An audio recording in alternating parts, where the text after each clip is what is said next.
First challenge, when to let go of your day job. Took me a year. My day job knew that I had this on the side, and after a year and after 12 long years of loving that company, decided to take the leap, right? And of course, that's never easy when you have responsibilities, when you have mouths to feed, bills to pay, right? So that's a challenge. And welcome, everyone. And thanks for waiting on the stage for all of us. My name is Chris Foltz, one of the global entrepreneurs in residence at Founder Institute. So excited to be here with everyone in the morning, afternoon, or evening, depending on where you're coming from. We have a wonderful set of alumni that we're going to be interviewing tonight. Some of our portfolio companies that have successfully graduated our Founder Institute core program. Some of them have gone on to some of our other programs as well. Now, Founder Institute has been around um, since, I would say, before the dawn of all of the accelerators in the ecosystem. Now we have over 7,800 graduates from our program in over 100 countries that have got nearly $2 billion investment with a portfolio value of north of $20 billion. And we're going to hear from some of these wonderful alumni tonight. So first, let me just make a couple introductions to some of these great leaders that we have. I'm going to start out with Florin. I've never quite knew that there was layers to healthiness when it comes down to food.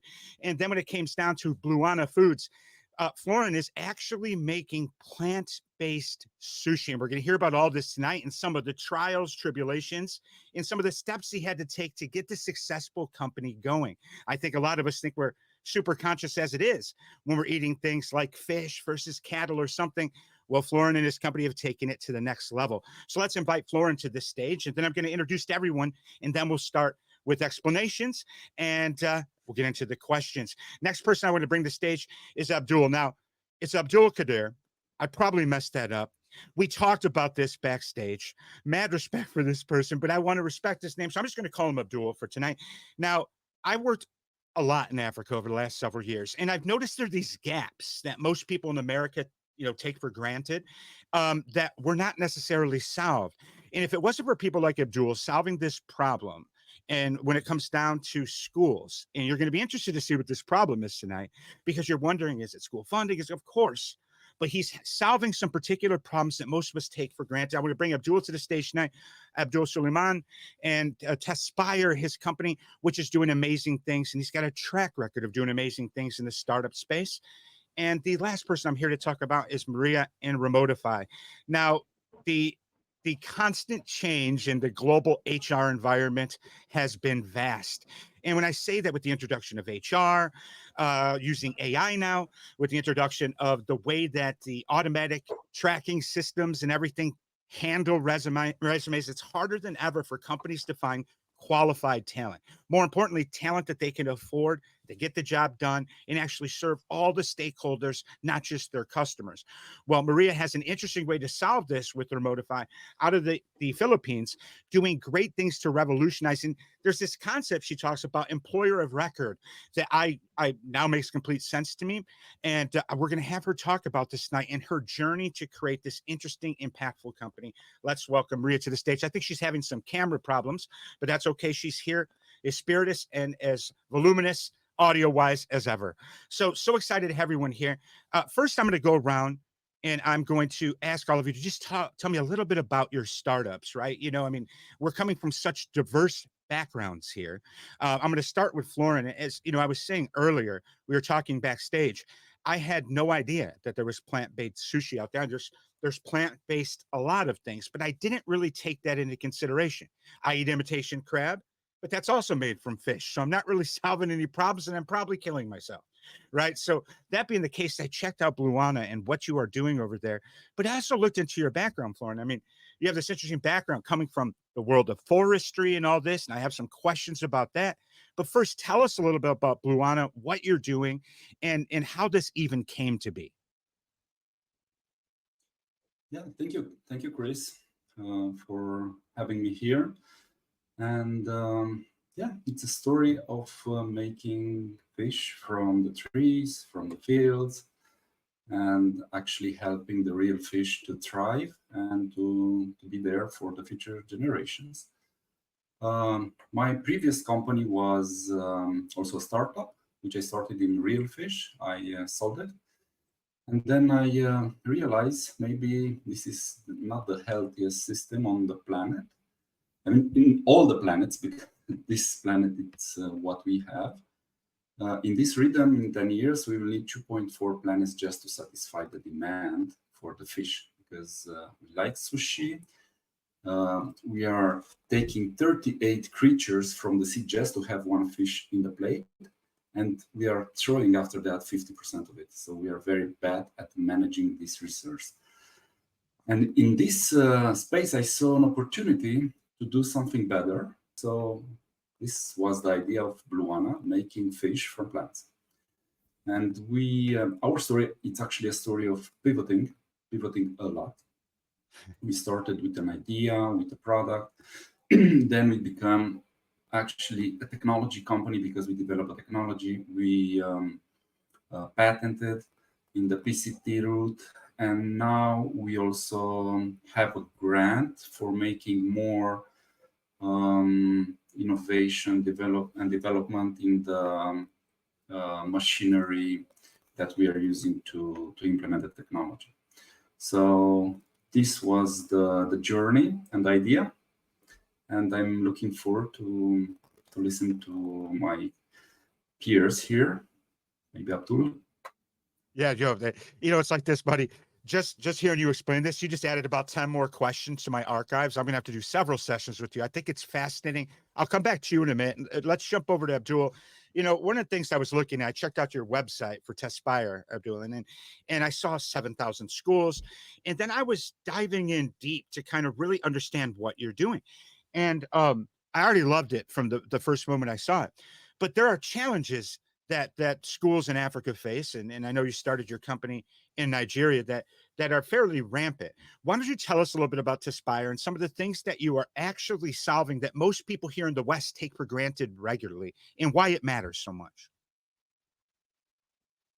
Hi. So excited to be here, and I think the energy that we Africans bring on stage, considering from the fact that the sheer amount of problems actually we do wake up to see every day, and how we're so passionate about solving them. So I think it's such an exciting time to be an African now, and how we're thinking it through the founder's heart, to want to solve all of these problems. So my story hasn't really been like a conventional path to building the tech. I just grew up wanting to solve problems.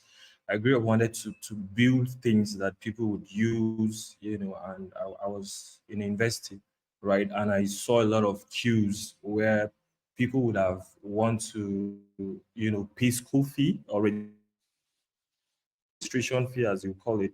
And, to even pay a fee, you have to go through a queue, thousands of students queuing to just resolve or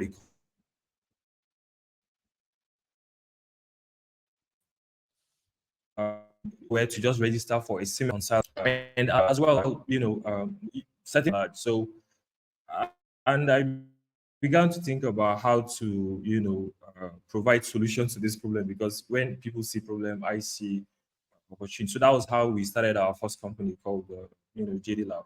And fast forward come to Tespire, it was Tespire was as a result of, we had a lot of products in the edtech space, and we needed the one that could scale fast, that could respect the startup laws and all of that. And then that was how we came to choose, Tespire. And going through the FI program with Tespire was like an opportunity for us to validate our idea, right? And look at it from a point where, is this a problem that we're supposed to be able to solve, or is this not a problem we're supposed to solve? And that was how we saw that schools were losing like a lot of money. Just take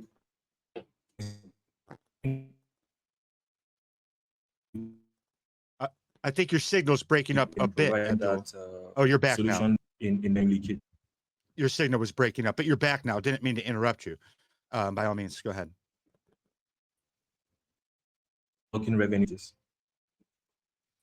All right. Well, that's fascinating. So, from what I'm understanding, what you're saying here is for parents to register their kids for some sort of school program or something, they would line up. They'd literally get in lines and wait forever to manually pay. And that's what you originally came to solve, this payment processing aspect. And I got to tell you, here in America, oftentimes we'll complain about having to go online and make a payment for something like this is some big time consuming things. Well, let me tell you, in Nigeria, you're constantly waiting in line. And then when you get there, you have to pay in Naira, not necessarily being able to process it online. And if it wasn't for people like Abdul solving this problem, nobody would. So I look forward to asking some questions about this, how this came to be as we go through this evening. I'm going to jump over to Maria real quick with Notify. Now, listen, Maria, I checked out your company. I think it's super interesting, but I've worked in the employer space and all this before. I have not heard any startups using the phrase becoming your employer of record. I also checked out your background, super interesting. And, I would love to know how Remotify came to be and tell us a little bit about what it means to be the employer of record for somebody so people have a general understanding. Let's welcome Maria to the stage. Hi guys. Good morning. Sorry I couldn't join with the video. Tried with different browsers, but unfortunately not today. So a She little bit tried. about yeah, She we'll tried. do. We'll do. So while my peers are answering, I'll restart and see if I could join you with a camera. So a little bit about Remotify. So as you mentioned, Remotify is an employer of record solution, but we always say we're employer of record, but better. And what we do is we help startups and mid market companies, international businesses to extend their runway by building remote teams in the Philippines. Right. So we founded Remotify in 2021, mostly bootstrapped throughout the journey, and now we're racing the round. We started getting investments, but we've grown it to about $1.4 million GMV in 2024 and with a current run rate of 1.8 million in 2025. But the I think the biggest accomplishment is that even though we've not met most of our employees because it's remote, we are certified great place to work. That only means that in the future of work where it is remote, culture is still everything, right? So we have employees now spanning the Philippines from north to south. There are 7,000 islands in the Philippines, 6% of whom are women. All are knowledge workers, think software developers, accountants, etc. And our goal is to really go deep in the Philippines, prepare for market consolidation, and to replicate that success in other emerging markets. So basically, go deep, then go wide. So, what it means to be an employer of record is that you can have a team in countries where you don't have an entity. And basically, we're your HR partner on the ground. We take care of the payroll, we take care of your team, we take care of um, all of the things that you don't want to worry about simply because you don't have an entity, you don't have the capital or the capacity to set up your entity, but you still want stable talents, right? And so now we have clients that have been with us for the past 4 years, for the same employee for the past 4 years. And that to me is success, right? Creating a much longer lifetime value for both and redefining what it means to be remote working. So now we're building the operating system for the new world of work, workforce, and workplace. I got to tell you, Maria, those are some impressive numbers. One of my colleagues, Dan, he often has told me about the amazing workforce in the Philippines. And of Mhm. course, everyone's always pitching their market. And then I started working with some of the amazing talents in Philippines, whether it be from creative, as you mentioned, knowledge work. And I Mm. was blown away. Some of the best creative designs I've seen in my career in marketing. This isn't about going and getting some lesser a standard here. I've seen the Philippines raise the bar when it comes down to this space around the world. I'm so thankful to have you with us here today, Maria. And I certainly have Yeah. some more questions. So I'm going to jump back over to Florin for a minute. Florin, I looked, like I mentioned before, I looked into your background and, you spent many, many years working in I guess the nation's Department of Forestry. And there was also kind of fish, it appears to be in that department. And then you left that and you went into, as you described them, as real fish. And then now you're into this emerging market of an alternative to traditional fish. That's quite a jump in those steps, right? So there had to have been some roadblocks that you hit along the way here, coming from traditional industry of forestry and fish, and then going in. What were some of these challenges that perhaps you didn't expect? And first, what caused you to make that jump from the stable life that you had into this venture of entrepreneurship? Yeah, it's a question with many angles and actually many questions inside the questions. I think the thread that united the stages of my life was the inner passion, that wolf that it's pro entrepreneurship. Meaning, I'm a builder. I have to start something, go to maximum, then build something else. So this is the explanation from going from a career to another. Actually, the jump wasn't so big in between, because always they were a little bit interconnected, overlap. Since I've been in the forestry, I started to advance in the career. In some point, I realized the next level, it's not possible to have it. I mean, I had to wait too much time. So I started in parallel a personal business. I had the opportunity to access some grants. I built something. Then I switched it when the time was right to that new venture. I started to grow it, learn a new sector.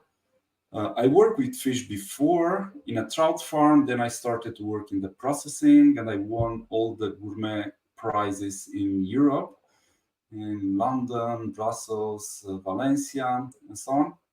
Then I sold that company, but in the meantime, I had the idea of making an alternative from plants that should be something to fit the sushi in the first step.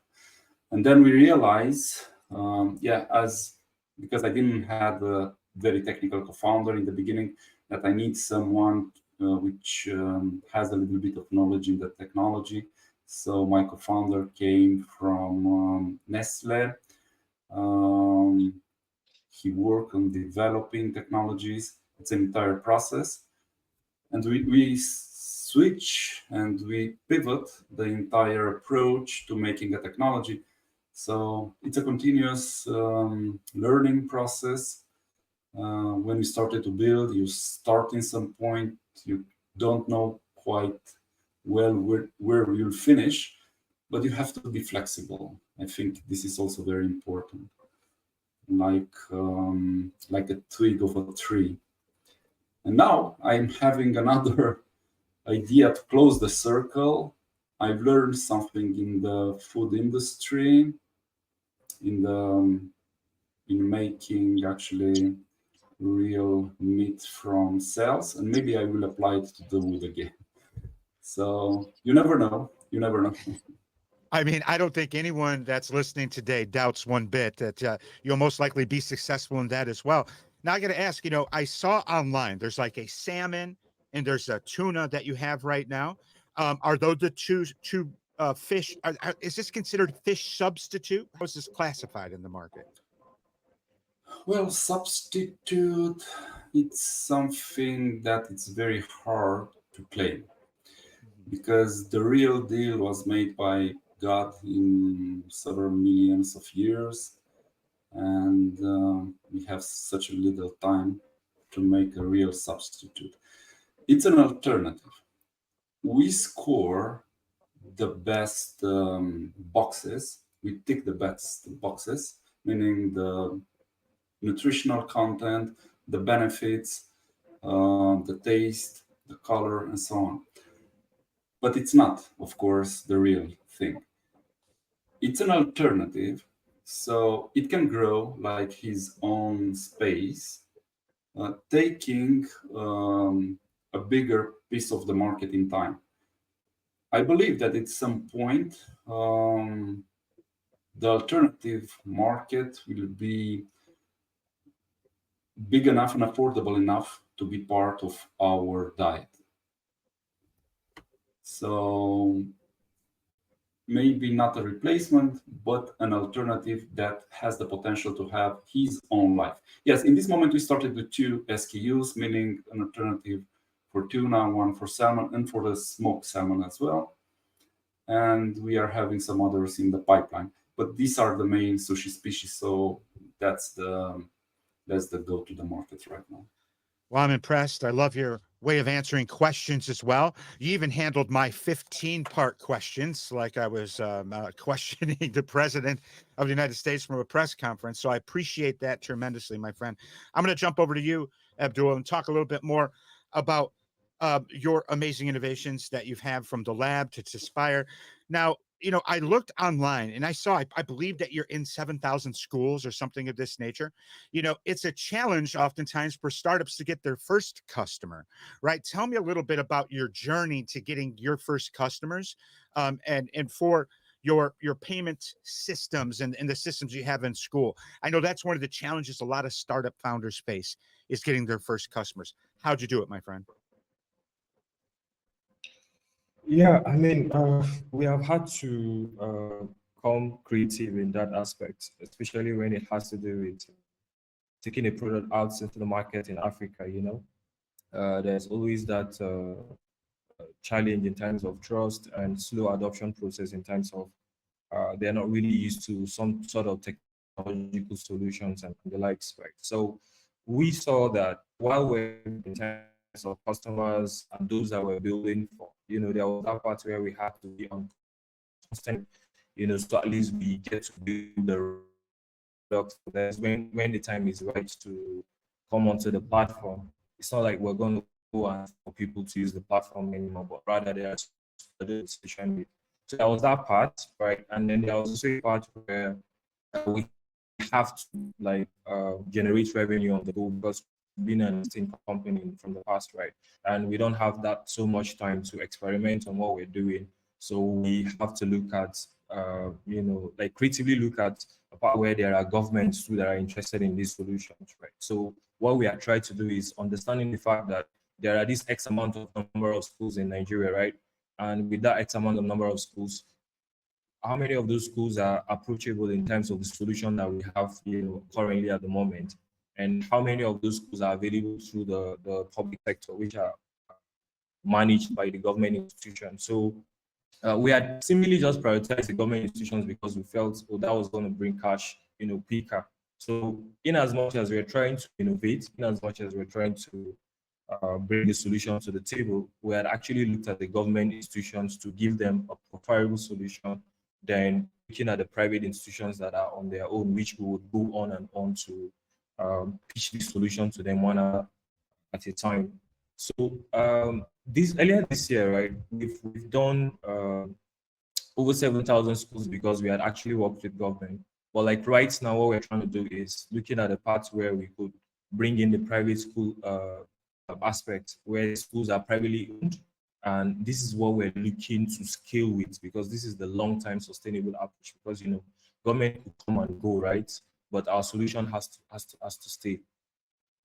I think that's a wonderful thing. And one of the things I've noticed in Nigeria, I'm deeply involved in Abuja and the region, Ugamba Center for Leadership, shout out to them. And I noticed that the private schools seem to be something, it's different than it is here in the United States in terms of how many parents send their kids to private schools, the pathway to schools, the tests that you can take when you're 16 to basically, test out of school. I think a lot of people don't understand the differences in the education system. But of all the things that you touch, what in your industry, what got you focused on this channel in the education world and solving this problem? I mean, we knew it was a problem, but you could probably solve a dozen others. Why did you focus on these problems? I mean, like I said, like focusing on like this particular problem was something that you've been doing for a long while because we've been working with tertiary schools for like over a decade, right? And there comes a time that we wanted to, build more impactful solution, and we felt the solution that we had actually provided for tertiary schools isn't something that is scalable after some amount of customers. and we were like, okay, can we look the other way around? This is the basic scope. And we saw a amount of enormous problems that we felt the part of the store would have actually resolved or have gone above that particular problems or those problems we saw. And I mean, it was something to see those amount of problems anyway, but as a startup, we have to just pick one problem that we could, solve to a large extent. So in trying to assess.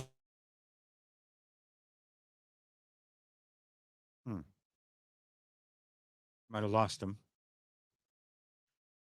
All right, we'll come back to Abdul on this. I think he might have some internet challenges right there, which is probably the next industry he's going to solve the problem. So I'm going to jump over to Maria.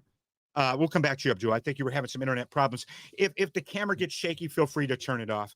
But I'm happy to announce that Maria got her camera on. So for all of you that have been anticipating Maria joining the stage, here she is. Now, Maria, in the last question, you were talking about some real numbers here, right? So as you're growing business in the startup world, I think a lot of people just assume you're going to, start your company, you're going to launch it, you're immediately going to have customers, investors are going to be knocking on your door. There's not going to be, but you need to have real numbers to get somewhere. How did you actually start getting people to on platform? Like, what was the deciding factor? I mean, there's tons of companies that are propped up to help people hire. So what did you focus in on to get those first customers? So that's a great question. I think we started not thinking about fundraising to begin with. We started thinking about what value we can create, right? Not valuation. We focused on value, not valuation, and to really solve a pain point for people. So a little bit of a background, right? Before starting Remotify, I used to work for a UK-based telco tech startup for 12 years. And making a decision to jump off of a cushy, like 12-year role was a difficult decision, but seeing the problem that we wanted to solve um, made it very easy for us to design the process, right? So what we focused on when we started off was to actually create a service blueprint, right? So understanding what it means for all stakeholders, what it means for the international business, what it means for the employees that we're going to hire under our record. Because one of the things that gave life to Remotify is the is the pandemic, right? Like during the pandemic, I realized just how abnormal my life was, right? So I mentioned that I worked for a UK based startup, super innovative. But then during the pandemic, I realized just how abnormal my life was.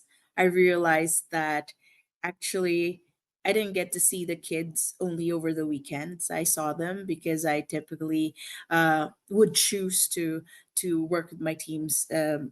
I had a team in Portugal and in the Philippines, also before in Hong Kong and the UK at some point.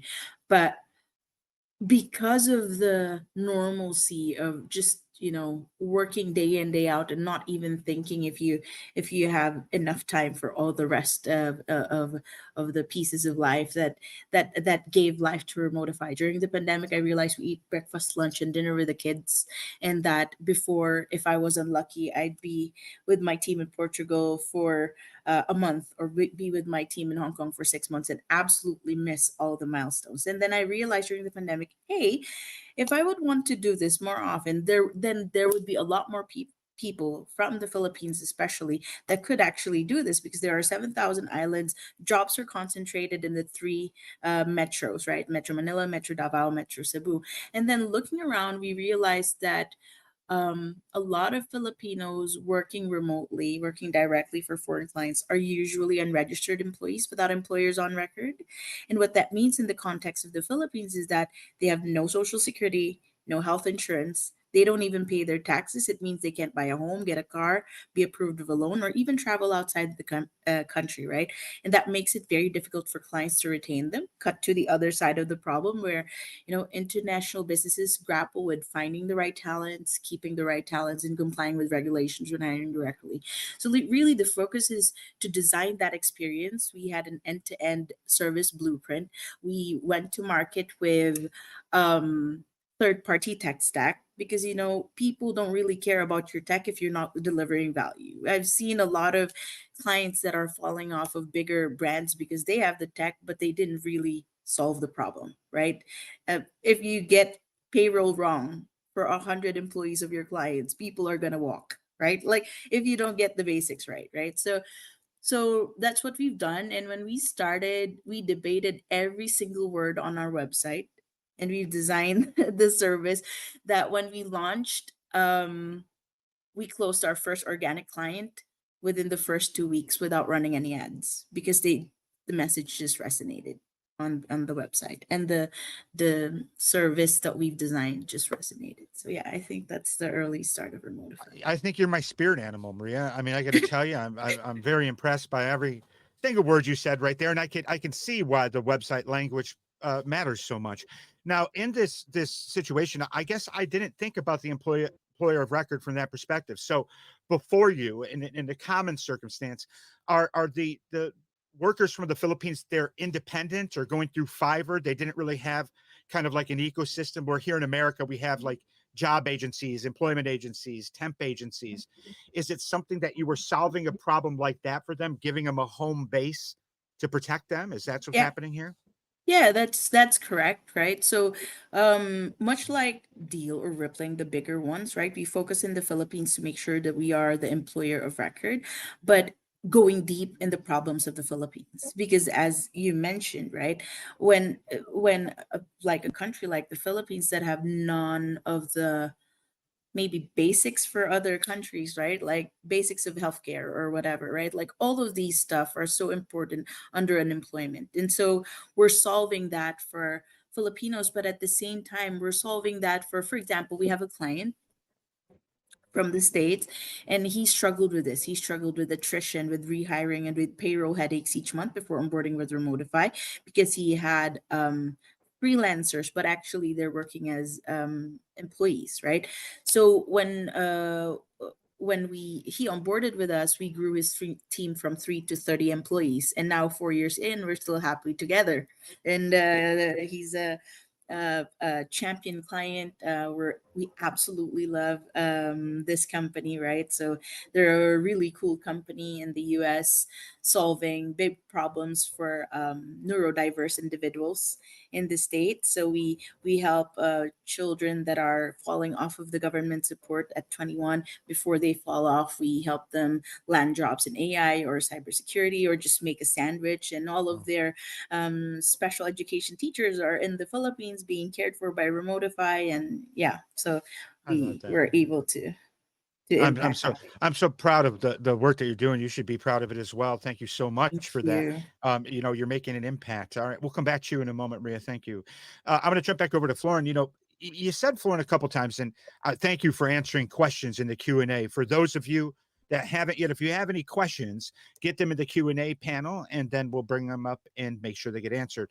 But Florin, you mentioned that you kind of had a lot of pivots along the way. And I think that pivoting is one of those things that a lot of people are scared of, right? Like when you pivot, you're failing. When in fact, I think ultimately, if you don't pivot, is when you often fail. How did you know that you needed to pivot?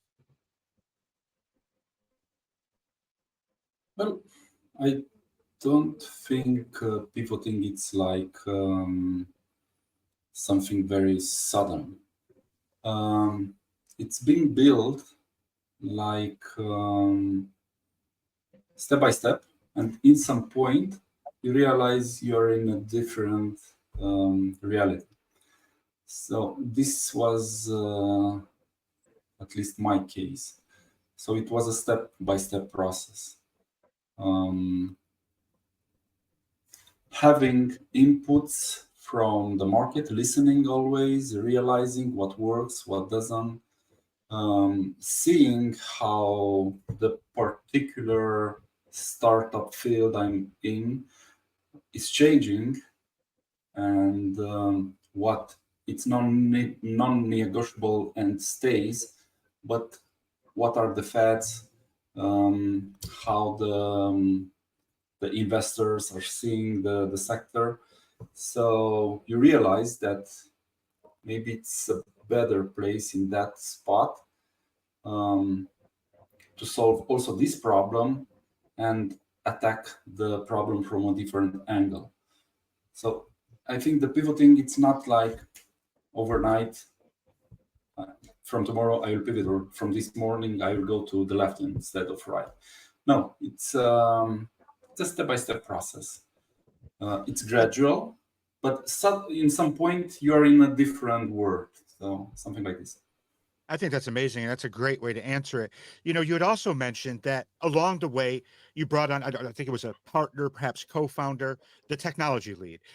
And I think oftentimes, people are to the point where, you have some class of founders that are like, listen, I can do it all. I've got all this experience, and they kind of stay in the one lane that they know a lot about, and leave a lot of innovation on the table because of that. You brought in a tech person. How did you know that was the right person to bring in and complement the company, your values, the needs, and the goals that you had? Actually, we have almost 3 years together, and I'm not sure that he is the right person. You never know. So Yeah. you never know. You never know. I mean, it's like in a marriage. It's like in every relationship. Time will tell. Time will tell. Yeah. But if we have 3 years together, maybe we have a little bit of chemistry, or we can deal with each other. So this is also a very important point. Well, I have mad faith in the success that will continue to lie in front of you. Your candor and authenticity on things is just remarkable, and I appreciate that. Authenticity is the new disruptive. Um, you know, so Abdul, I'm going to jump over to you, my friend. Africa is an interesting landscape, right? And I know that you're doing everything you can to make an impact there. But I think to a lot of people in the West, there's a lot of misconceptions, and you had drawn attention to in your last answer this idea that when you start venturing outside and working with people outside, there's some trust issues, there's some security issues, so on and so forth. Abdul, what was the biggest challenge that you faced when you were launching your most recent venture that was bigger than the rest that you have faced?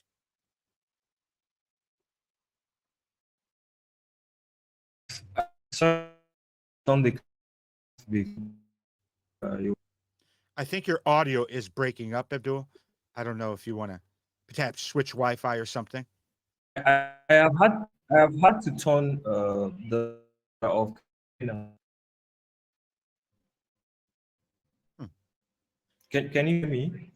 Well, I can hear every ninth word that you're saying. So to answer your question honestly, yes, but I don't think it's what you're trying to say. Yeah, I think in art is something we don't even have to overstate. So one of the biggest things that I know we've been able to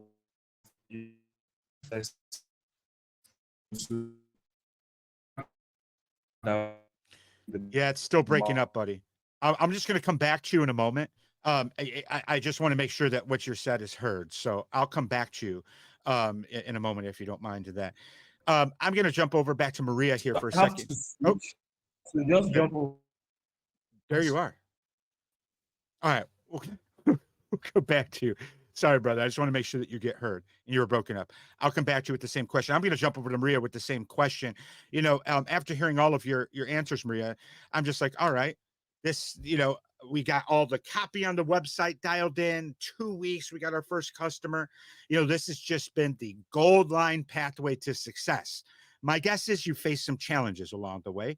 What would you say the biggest challenges? I mean, I'm listening to you. I'm like, man, I don't think there's any challenges she couldn't overcome. But I'm sure you faced some big ones, Maria. What's the biggest that you faced? The early challenges, biggest difficulty decisions is that, how do you scale? How do you grow it with not a lot of resources, right? You always have to balance it out, right? I mentioned earlier that we started a business mostly bootstrap, took a sale of a house to bootstrap the business. First challenge, when to let go of your day job. Took me a year. My day job knew that I had this on the side, and after a year and after 12 long years of loving that company, decided to take the leap, right? And of course, that's never easy when you have responsibilities, when you have mouths to feed, bills to pay, right? So that's a challenge, but also a challenge to make sure that we're able to keep on being true to the to the vision. We fell in love with a not the solution, but with the problem that we're trying to solve, right? And so as we grew Remotify, we kept on innovating. I think what served me well is that I have a good co-founder, right? And Erwin and I both worked together at the telco tech startup, so we already knew we worked well together. What we didn't know is we worked that well together. When we started the business, like on the first day, we didn't talk about what he would need to do and what I would need to do. I just worked on the things that I felt were important for the business, and he did that. This did the same. And at the end of the day, we were so mind blown with how much we've done, and simply because when I also ran our strengths through Clifton Strength Finder, we're absolutely the opposite. My top strengths are his bottom, and the other way around. And so we make sure that we hire for the gaps within the team, because there's never a well-rounded person, only well-rounded teams, right?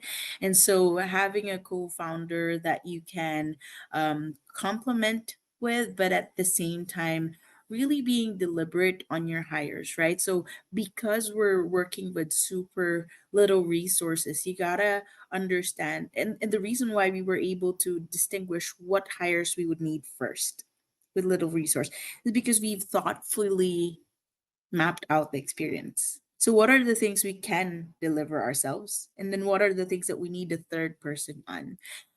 So those are some of the early challenges, right? And then setting up, I think, basics of a business, right? Trying to get your vision clear, trying to get the right people in the right seats, knowing your data, right? Not going on gut reaction when you make decisions, of course.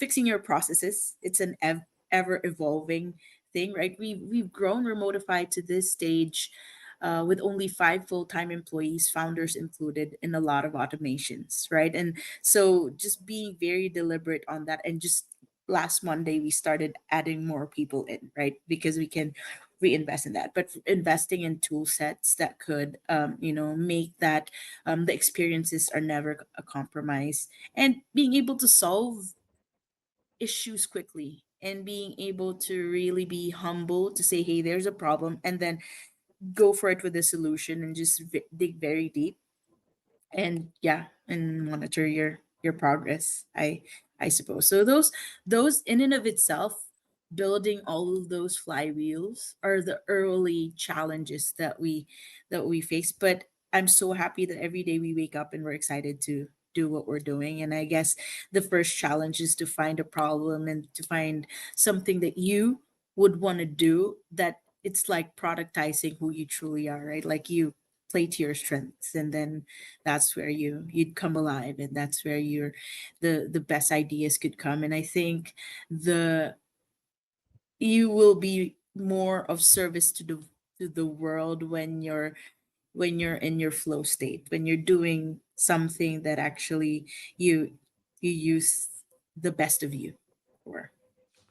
I mean, I think that's. I feel like I'm at your TED talk right now, Maria. I'm just going to give it to you straight. And I mean, there's some powerful bits of advice that's come from everyone tonight. But the idea of falling in love with the problem, not the solution, is probably one of the most gold standard things I've heard in quite a while. Because the moment you fall in love with the solution, you fail to listen to your customers always. You fail to pivot when necessary and everything like that. You got to be falling in love with solving something. There's a difference between a solution in solving a problem. I love to hear, Maria, so much that you are focused on solving the problem. And also the idea of you can't necessarily hire a well-rounded person, but it's well-rounded teams that matter.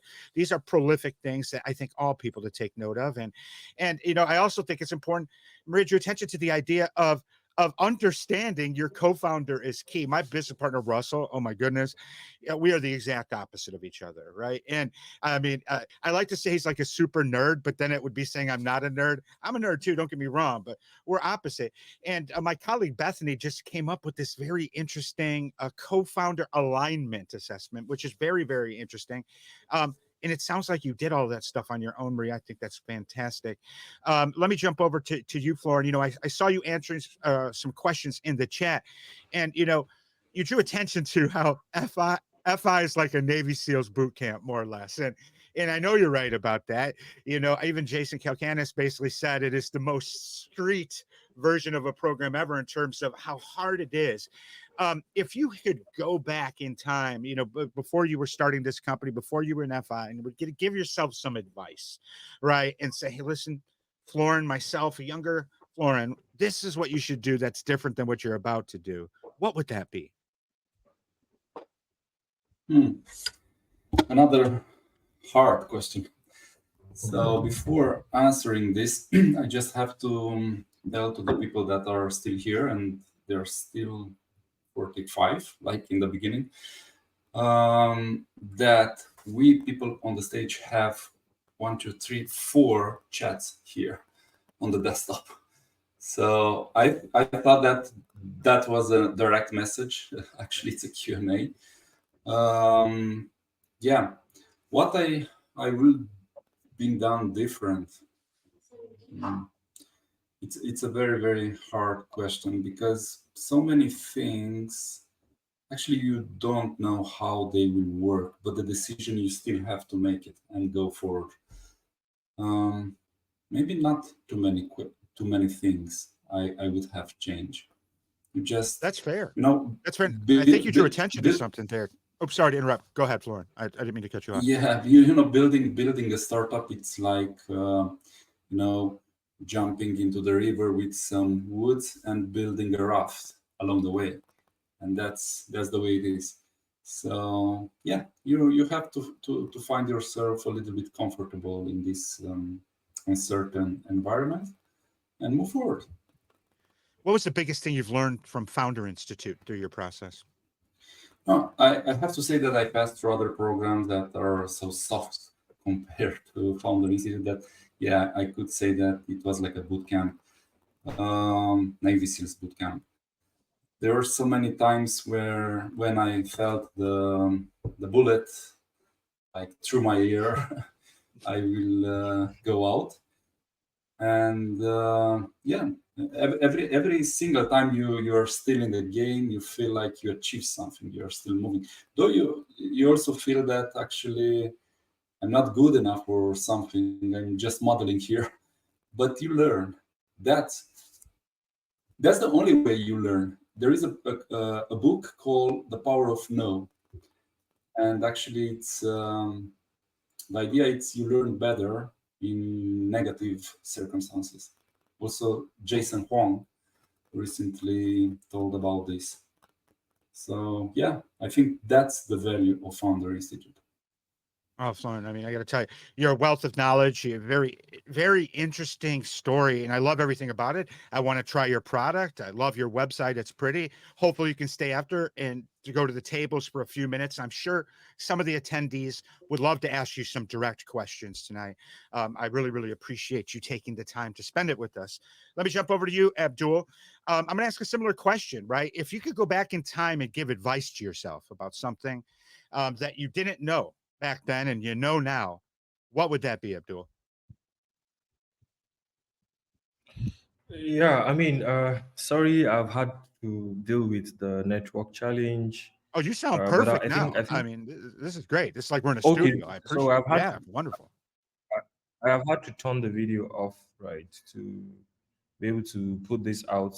So I mean, it's difficult, right? It's just been a roller coaster journey, and every day now and here, I had Florin was saying that it's a learning curve, right? So for me, I think some of the mistakes I made earlier on were to stick to an environment that I felt talent was going to come to us instead of us going to the talent. So if there's something I know that I would have done then, and if we are able to do it faster now in terms of execution, is taking the idea to where talent is, and then you now go after the market, right? That's one. Then two, there is a part where like building in Africa is not just something that you just wake up one day and be like, oh, I want to have a business, So you have to have that amount of resilience in terms of every day you're just going to wake up to a different problem, right? And then it's always going to be that um, you start asking yourself whether you want to keep solving this problem or you want to jump on the next problem, because the sheer amount of problems that you see on daily basis is just so enormous that might want to deter you here and there, so you have to. I think what one thing I know I have now is uh, like, how you're built tough now, you're prepared for it, right? Back then it wasn't like that. It was always, oh, we're going to find our way around it, and it's just going to find like, sorry, we're going to find our way around it, and maybe the problem would find a way to fix itself or something. And also, finally, it's the part where I think why it has taken so much time for us to had come to this level is the fact that, I mean, we just started. You know how you're so pumped up after investing, you just want to build something. You don't know how venture building works. You don't know how to validate an idea. You don't know how to go after a market and all of that. So you can imagine what it's like to understand what market validation is now. Understanding it from top tier to the level which you're operating from, to understand where you're going to pick things from. So it's different now, right? So I feel if there's anything I will tell anyone, or if there's something I'm going to do better, or any idea I've gone into the past 5 6 years, I've always found a way to validate the markets so I can understand the kind of product that suits that market. Also understand how much I'm supposed to be able to get from the market I'm building for, considering the fact that this is Africa and there are so many peculiarities that apply to building or solving a problem when you're building a product. Thank you so much, Abdul. I think that's a phenomenal way to answer it. Phenomenal answer in general. And hopefully you can stay a little bit afterwards and talk to some of the attendees tonight.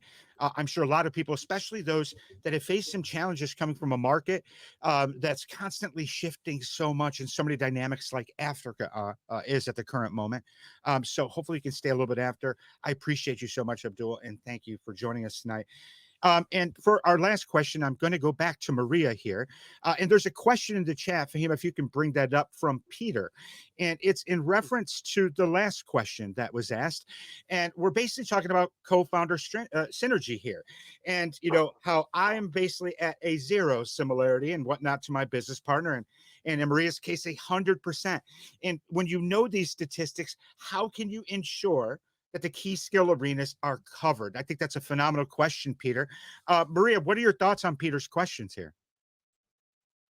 Yeah, I think it depends on really the industry, the problem that you're solving, especially when you're starting off and you don't have a lot of resources. So you got to be practical, right? What are the things that are on the table that needs to be done? So, as an example, for me, my default would be design the experience, uh, build brand value, right? So all the branding stuff, all the compliance, governance stuff. I'm just a geek in this. Like, I want to make sure that counting it is like just unquestionable and all of these stuff, right? Designing the team, hiring the team, that's me. But my co-founder, then of course there's payroll to be done, right? I don't want to be bothered with checking payrolls or billing the client, or like, I sell but he sells, but he does all of the client selling also, because my co-founder is and is Dutch, and we typically sell to countries outside of the Philippines. So that also brings trust, right? So making sure that you're able to assess your strengths, assess first your chemistry, right? Like, life is so short to be working with people you don't want to drink with, right? Like, no, I'm kidding aside, So like, true. just honestly, it should be, hard work but a lot of fun, right? And that's what, if you imagine yourself building something for 10 years, you don't want to be miserable building it with somebody you don't like, right? So first, do you like the person? Second, do you have strengths and skill stack?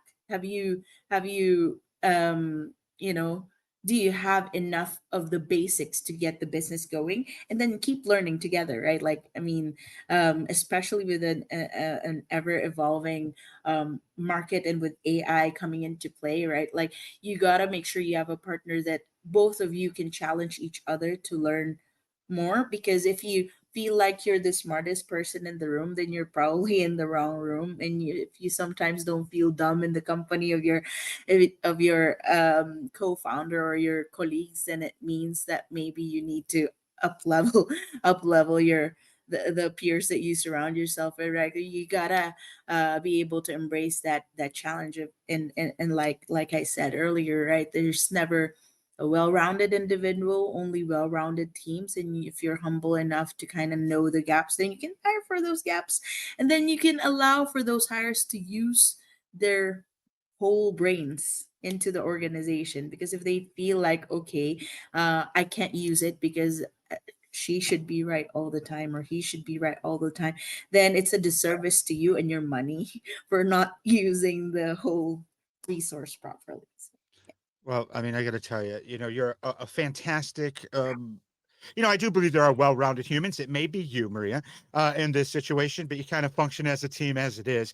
I really appreciate you joining us today, and hopefully you Super can happy. stay after a little bit to answer some questions for some of the attendees. I guess my answer to that question is, I come from the world of politics. I spent my entire life telling the world how my clients were different than the other candidates we're running against, and generally that would have been what prohibited me from being partners with Russell. And what I realized through all these years, in addition to what Maria said, surrounding yourself with people that are smarter than you, is that if we all just take a moment, instead of just focusing on what makes us different than people, and take time to find, like truly search and find what makes us the same, then you're going to find out that you may have a business partner like Russell too, right? We have the same goals. We care about the same mission. We have a different approach to getting there, but we can find uniformity on our pathway. And that's how we're able to move the needle every single day. So I thank you, Peter, for the question. And I thank all of you for joining us tonight. I especially want to thank Maria, Abdul, and Florin for taking the time to share some of their founder journey, through our program at Founder Institute and beyond. And I look forward to all of them and all of you joining us afterwards for just a little bit, where we can take some time to do some questions with the actual speakers from this evening. Again, this is Chris Foltz, Global Entrepreneur in Residence at Founder Institute. And if you haven't signed up for Founder Institute yet, just please go to our website, take the Entrepreneur DNA. The Entrepreneur DNA changed my life. It's a test everyone takes when they come into it. I promise you, in our next session, I'll explain my results to all of you. But join us in the tables afterward. We look forward to all of you. Again, Founder Institute, thanks you for your time. Take care.